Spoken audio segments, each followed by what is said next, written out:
মা চা।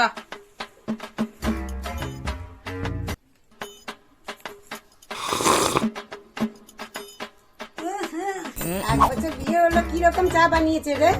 এখনো পর্যন্ত চা বানাতে শিখলো না? কেন, ঠিকই তো বানিয়েছে, চায়ে তো কোনো সমস্যা নেই। চায়ে মিষ্টি হয়েছে? দেখ খেয়ে একবার। মিষ্টিটা একটু কম হয়েছে বটে। দেখ সিজাকে দিয়ে বকা দে, আবার কবে চা করা শিখবে? কই গো, এদিকে শোনো একবার। হ্যাঁ কি হয়েছে বলো। বিয়ের 1 বছর হয়ে গেল, এখনো পর্যন্ত যদি ঠিকঠাক চা বানাতে না শেখো তাহলে আর কবে শিখবে? মা চাটা কেমন হয়েছে? চাটা দারুণ হয়েছে, এরকম চা আমি জীবনে খাইনি। শোনো, একবার তুমি রান্নাঘরে চলো, চায়ের সাথে তোমাকে বিস্কুটটা দেওয়া বাকি ছিল, এসো তাড়াতাড়ি।